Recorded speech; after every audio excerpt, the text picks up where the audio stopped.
Asahel was the youngest brother of the sons of Zeruiah, the sister of David. He was a skilled warrior, and quick on his feet.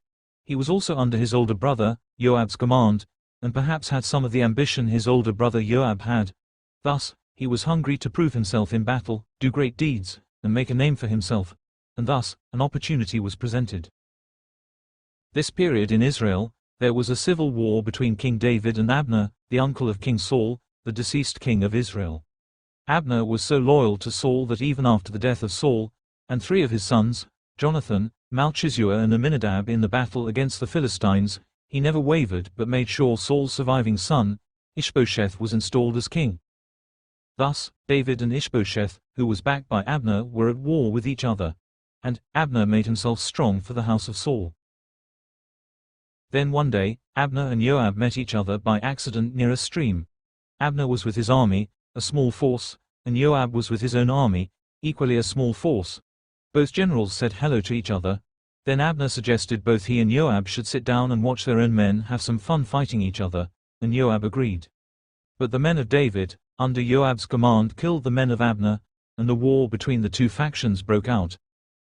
Abner, when he saw he was being defeated, decided to run away and live to fight another day.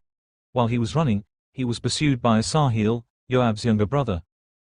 Asahel is described as being light of foot as a wild roe. And so, Asahel pursued after Abner. And in going he turned not to the right hand nor to the left from following Abner. So Abner turned to his pursuer, "Are you Asahel?" The young warrior said he was. He was quite a fearsome one if Abner could recall his name.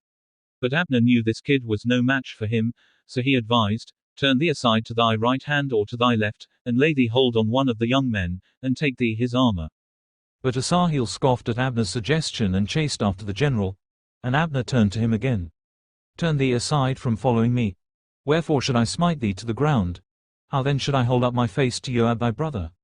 But Asahel felt Abner was just being cowardly, and so refused. Thus, Abner, having given his warning, killed Asahel. Wherefore Abner with the hinder end of the spear smote him under the 5th rib, that the spear came out behind him, and he fell down there, and died in the same place.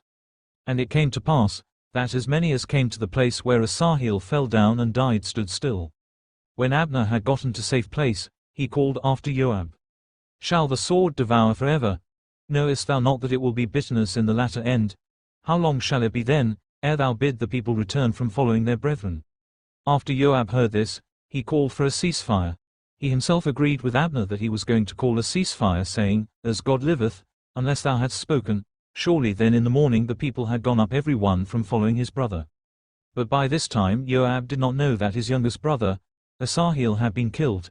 He came back to the scene of the battle and counted his dead, and discovered that his brother Asahel was among them. By this time, his enemy Abner had crossed to friendly lines, and Joab could not give chase had he wanted to. But Asahel was buried at the tomb of his father. And Joab swore a blood vengeance against Abner. He did have his vengeance, but ironically it was during peacetime.